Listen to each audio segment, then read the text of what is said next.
Hello students, ছাত্রমিত্র mathematics. আমরা এখন solve করছি নবম শ্রেণী কোষে দেখি 13-এর 6-এর দাগের অঙ্কটা আছে একটি সমদ্বিবাহু ত্রিভুজ অঙ্কন করি যার সমান বাহু দুটির প্রত্যেকটি 8 সেমি এবং ভূমির দৈর্ঘ্য 5 সেমি। ওই ত্রিভুজের সমান ক্ষেত্রফল বিশিষ্ট একটি সামুদ্রিক অঙ্কন করব যার একটি কোণ ত্রিভুজের সমান কোণ দুটির একটি সমান এবং একটি বাহু সমান বাহু দুটির একটির অর্ধেক হবে। কেবলমাত্র অঙ্কন চিত্র দিতে হবে। তাহলে আমরা কী করবো, প্রথমে 8 সেমি আর 5 সেমি সরলরেখাটার স্কেলের সাহায্যে আমরা ওপরে অঙ্কন করে নেব। দেখো, এখান থেকে 8 সেমি এবং 5 সেমি একটা সরলরেখা অঙ্কন করব। 5 সেমি দুটো সরলরেখা আমরা অঙ্কন করলাম। এটা 8 সেমি নিচে লিখে দেবে, যেটা অঙ্কন করবে সঙ্গে সঙ্গে নিচে লিখতে হবে। এটা 5 সেমি। তাহলে আমাদের সমদ্বিবাহু যে ত্রিভুজের দুটো বাহু সমান, সেটা আমরা আগে অঙ্কন করে নেব। তো প্রথমে কি করব, একটা বড় সরলরেখা নেব, নিয়ে বলা আছে ভূমি। কার ভূমি? সমদ্বিবাহু ত্রিভুজের ভূমিটা বলা আছে কত? ভূমির দৈর্ঘ্য 5 সেমি। তাহলে 5 সেমি সরলরেখা সমান করে আগে ভূমিটা আঁকতে হবে। এই 5 সেমি সমান করে এখানে আমরা ভূমিতে সরলরেখা আঁকলাম একটা। এবার কি করতে হবে, 8 সেমির মাপ নিতে হবে। 8 সেমির মাপ নিয়ে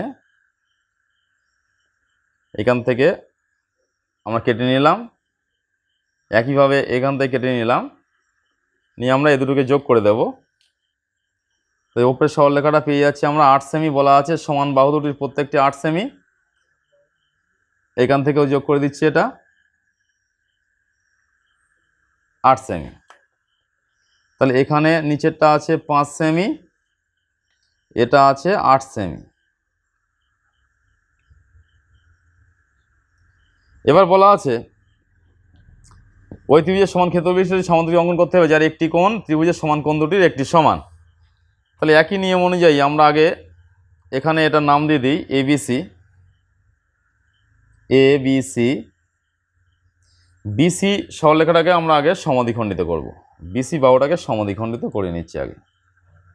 নিয়মটা কি, অর্ধেকের বেশি মাপ নিয়ে এখানে একটা বৃত্তচাপ, এদিকে একটা বৃত্তচাপ,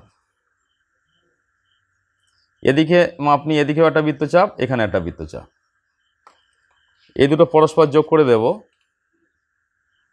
পরস্পর যোগ করে দিলে কি হবে, আমরা বিসি এর সমান্তরাল সরলরেখা পেয়ে যাচ্ছি। এই বিসি এর সমদ্বিখণ্ডকটা পেয়ে গেলাম। এবার বলা আছে যে সামন্তরিকের একটা কোণ এই কোণের সমান হবে। তাহলে আমরা এই সমান্তরাল সরলরেখা অঙ্কন করব, বিসি এর সমান্তরাল সরলরেখা অঙ্কন করব এ বিন্দু দিয়ে। তাই নিয়মটা কি, বিসি এর প্রথমে মাপ নিতে হবে, নিয়ে এ বিন্দুতে ধরতে হবে, ধরে সেখান থেকে আমরা একটা বৃত্তচাপ আঁকবো এখানে।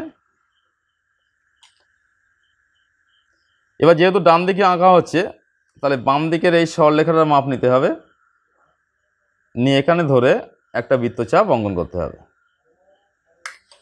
যেটা আমরা বিসি এর সমান্তরাল সরলরেখা অঙ্কন করলাম। এবার যেহেতু বলা আছে ত্রিভুজের একটি কোণের সমান হবে সামুদ্রিকের একটি কোণ, তাই ত্রিভুজের এই কোণটার মাপ নিতে হবে। ত্রিভুজের এই কোণটার মাপ নিয়ে আমরা ত্রিভুজের কোণটার মাপ নিলাম, নিয়ে এখান থেকে আমরা সামান্তরিকের একটা কোণ নিয়ে নিচ্ছি। একই মাপ নিয়ে এখানে একটা বৃত্তচাপ অঙ্কন করতে হবে, এখানেও একই মাপ নিয়ে আর একটা বৃত্তচাপ অঙ্কন করলাম, করে আমরা স্কেলের সাহায্যে এটাকে যোগ করে দেব,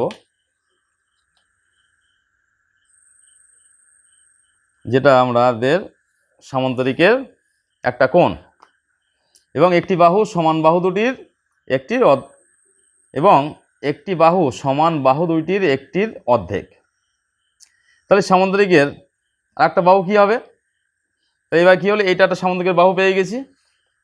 তাহলে এবার এখানে এই বাহুটার মাপ নিয়ে আমরা এই মাপটা নিয়ে এখান থেকে যেখানে ছেদ করেছে সেখানে কেটে দিলাম, একটা বৃত্তচাপ আঁকলাম, নিয়ে এখানে পরস্পর যোগ করে দেব। তাহলে কি হবে, পরস্পর যোগ করে দিলাম, তাহলে এটা আমরা সামান্তরিক পেয়ে গেছি। নাম দিলাম এখানে সি ডি ই এফ। তাই এটাও নিচে কি লিখতে হবে, ত্রিভুজ এ বি সি, ত্রিভুজ চিহ্ন দিয়ে এ বি সি সমান সামান্তরিক C D E F, C D E F. তাহলে আমরা কি করলাম, ত্রিভুজ এবিসি এর সমবাহু ত্রিভুজ এবিসি এর সমান ক্ষেত্রফল বিশিষ্ট সামান্তরিক সি ডি ই এফ অঙ্কন করলাম, যার একটি কোণ ত্রিভুজের একটি কোণের সমান। তো এইভাবে সহজ পদ্ধতিতে শিখতে গেলে, জানতে গেলে কি করতে হবে, আমার যে ছাত্রমিত্র অ্যাপটা আছে সেটাকে ইনস্টল করতে হবে। তাহলে এই অ্যাপের সাহায্যেই তোমার ক্লাসের সমস্ত অঙ্কের সমাধান পরস্পর পেয়ে যাবে।